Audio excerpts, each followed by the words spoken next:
Hi everyone, welcome to Wednesday Words. Today I want to tell you a story from my adventures as a teacher of kids in a Unitarian Universalist Sunday school.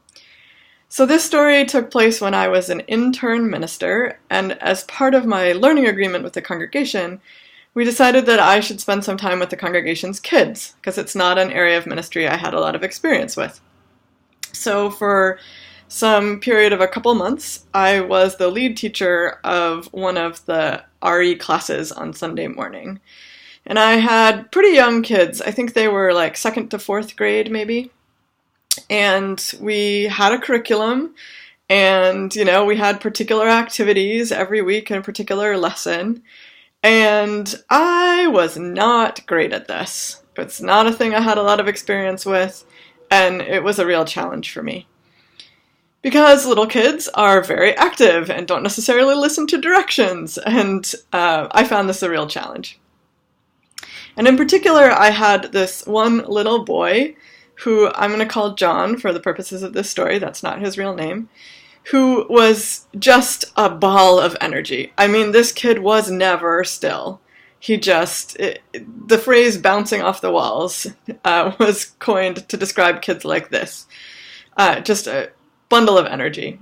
He was a really sweet kid, but I just found it really impossible to get him to participate in any of the activities I was trying to do because he couldn't sit still long enough. So, week after week, I would sort of go into the classroom with my lesson and stumble through it as best I could. We did okay. I mean, it wasn't horrible, but not a strength of mine.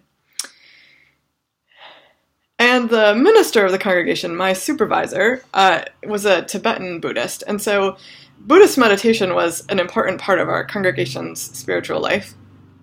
And so at some point we decided, I don't actually remember how this decision happened, but anyway, at some point we decided that I should try and teach this class of incredibly active little kids the rudimentary basics of meditation. So one day, I went into class, and I sat all the kids down, and I told them we were going to learn about meditation, and, employing the techniques I had learned in trying to teach kids, I asked them first, does anyone already know how to meditate? And John, my most active, never sit still kid, raised his hand and said, yes, I know how to meditate. So I said, great, can you explain it to the class? And sure enough, he said, well, you sit still, and you think about your breath, and you close your eyes, and he demonstrated. Not for very long, but sure enough, this kid, who never seemed to stop moving, could actually teach other kids how to sit in meditation for an age-appropriate period of time. And the class from there worked up, I think we started with 30 seconds or something, but we worked up to, 2 minutes of silence every week. And John was consistently one of the kids in the class who took this most seriously and was really dedicated to the practice.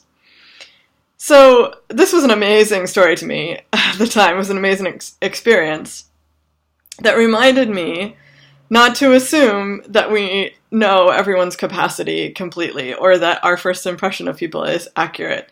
Lots of people, both little kids who bounce off the walls and adults and everyone in between, have hidden talent and hidden skills. And if we are open-hearted enough and curious enough, sometimes we get to discover what those things are. So I invite you to think about that. This Sunday at 10:30, we will be honoring Religious Exploration Sunday, where we learn from our teachers and kids what they've been up to this year and some of the lessons that they want to bring back to us. And we will be honoring our teachers and our students who are graduating from high school. So I hope you can join us for that, and I hope you have a wonderful afternoon. Thanks for watching.